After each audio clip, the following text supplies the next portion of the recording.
Hi, guys.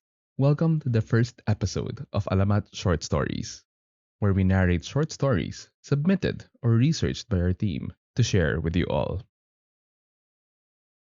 Let's start this first episode off with a terrifying Ouija board story by Scared Crow 7774. This is titled Why I'll Never Use an Ouija Board Ever Again.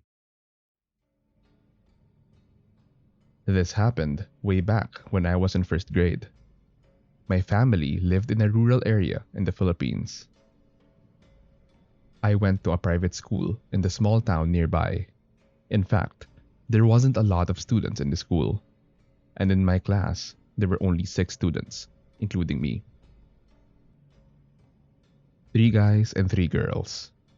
We all got along well. This story starts when a movie titled Spirit of the Glass came out. I only have a vague recollection of it now, but I remember that the story was about a group of friends playing this game called Spirit of the Glass, which was basically played like Ouija.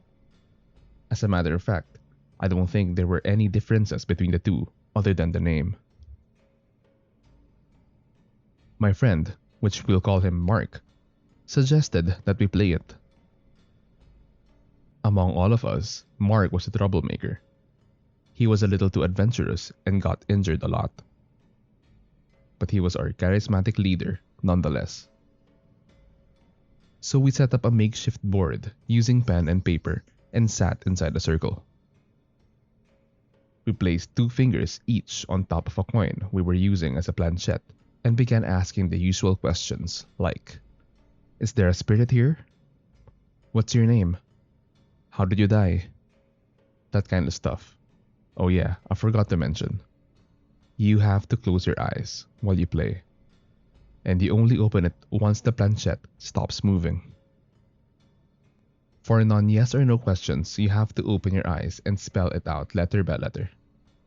But being the skeptic that I am, I chalked it up being Mark or one of my other friends moving the planchette or the coin.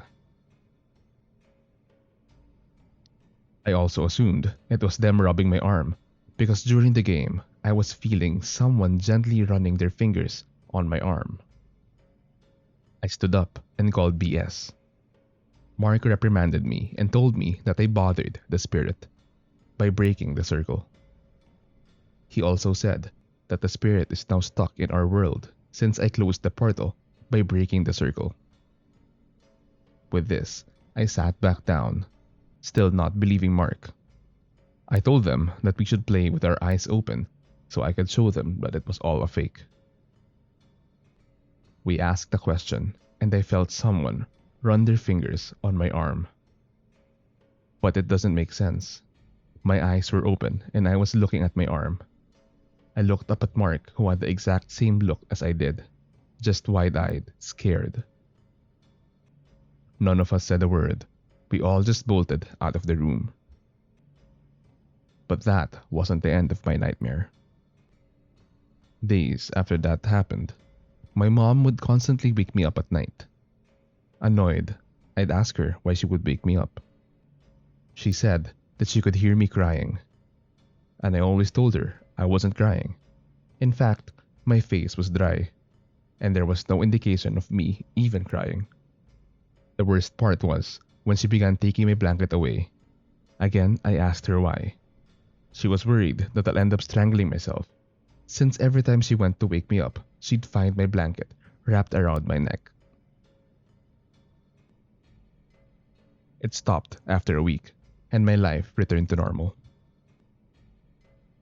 I haven't used an Ouija board since, and if by some curiosity you would want to try it, I would advise against it. I still don't believe that ghosts exist, but I believe that demons do. And I believe that what followed me home that day was in fact a demon.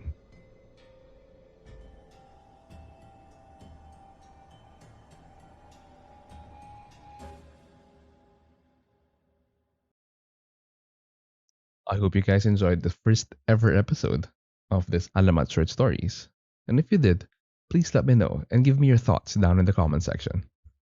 If you have short stories that you want me to narrate, send them over at mrelamatph@gmail.com. And if you're enjoying the content in this channel, don't forget to like, subscribe, and share this to your friends and family. Salamat guys, and see you in the next one.